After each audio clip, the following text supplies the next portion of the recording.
think it's very important to teach young people. It wouldn't make any difference what nationality, what background, what color of skin. They have to tolerate each other. They have to try to live in harmony. We're trying to do our best to warn people that what happened in the world can happen in Australia.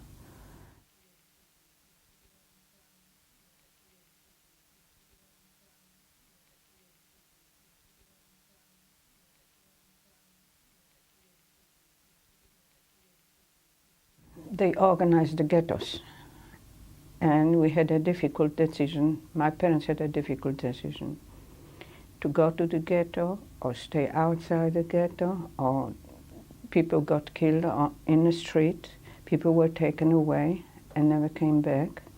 So my parents decided that that's the time we have to do something about it. We're very lucky because we had contact with Christian friends and they help us. My family decided to be on the false papers because the situation for the Jewish people became desperate. I suppose my parents knew that sooner or later we will be killed. I was 11 years old, so I didn't take part in the decision, only my parents. During the war, everyone has to have an identity card. So the false papers actually were manufactured by underground Polish organization. They were false, and we had to change name from the Jewish name into Christian name, and the photo was replaced by a new photo, and we have to have a signature, of course, and the German stamp on it. That was called Kennkarte. False papers were help, but they were not enough to survive because many people died this way. They were recognized as Jews, they were denounced, they were shot, they were taken back to the camps, and you took just a big risk to have Aryan papers.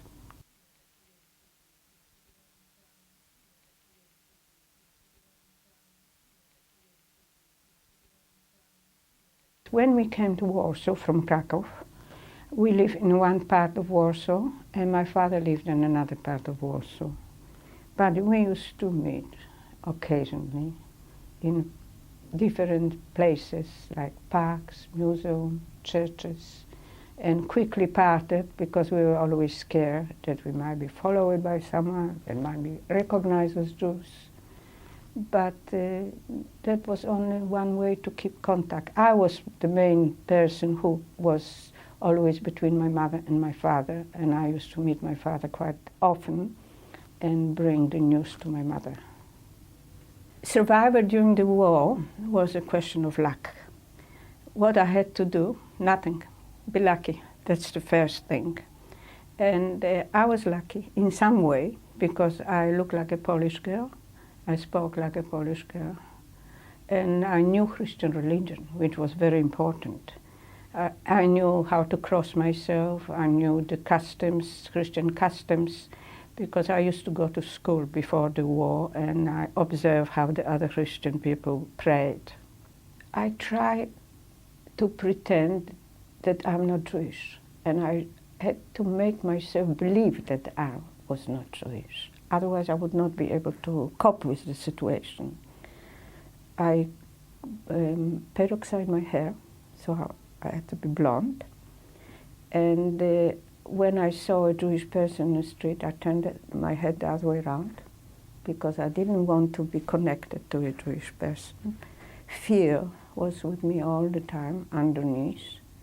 But I had a feeling that I have to survive, that I have to do everything possible to protect myself as a child. I had that feeling very deep inside me. And at school, when I went to school, I didn't feel very happy because I couldn't join the schoolmates in a conversation. And I was scared. I was scared that they would recognize me as a Jewish girl. So I felt isolated and I felt very lonely. And I pretended to read the book all the time, so they wouldn't start a conversation with me.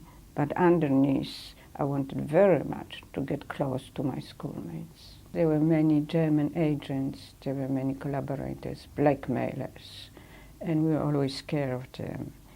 And we were not sure if our landlady doesn't suspect us of being Jewish. And we were scared to walk in the street. We always looked back if someone didn't follow us. And other Jewish people were also dangerous. We never exchanged addresses because we didn't know whether the other person is not followed by someone. Besides that, even the Polish children were indicating Jewish people in the street sometimes when they were suspicious. During the Warsaw ghetto uprising, the Polish children were swinging on a swing very high up, and they were laughing. They said, "Oh, Jewish children, Jewish people are burning. They treat us like the paper was burning." So that was complete indifference in some children because they were educated like this. They grew up like that.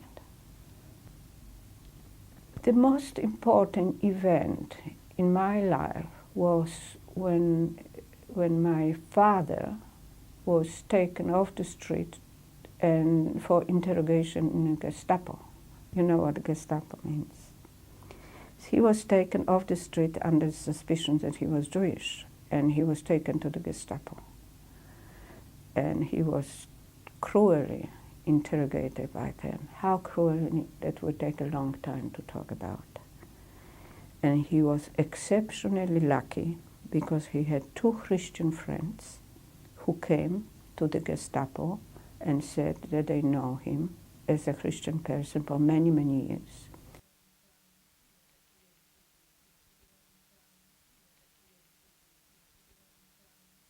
And he was exceptionally lucky from another point of view. A doctor, a German doctor came who knew my father before as a Jew and witnessed that my father was not circumcised.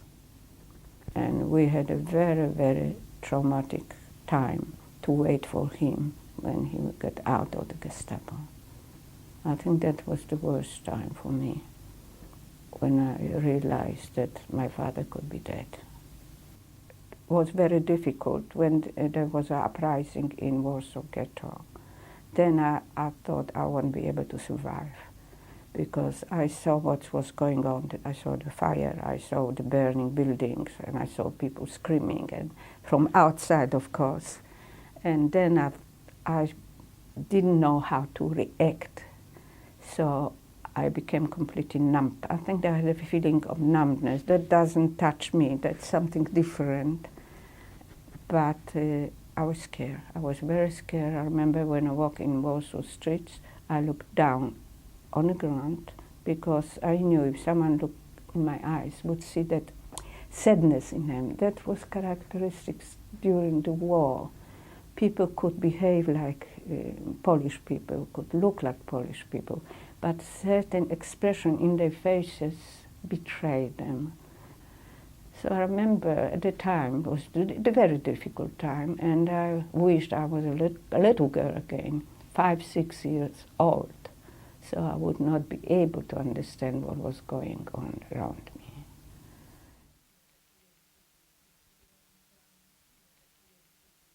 From my family, my mother, my father, and myself, that's all.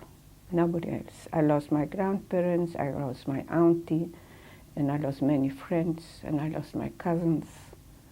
And after the war, there were not many people left. Our decision to come to Australia was very easy, because after the war, the people were still anti-Semitic. And I went to school on my Christian papers. I didn't admit that I was Jewish. Also, my father was working as a Christian person, because otherwise it would be difficult for him to get a position. And we were very lucky because we had an auntie in Melbourne, and she inquired about us through the HIAS, I believe. And she sent us visa and passport, and we were jumping on it like hell because we wanted to leave Poland. We had enough. Absolutely, we had enough. We had enough. Before the war, I was a patriotic Pole, but that ended with the war completely.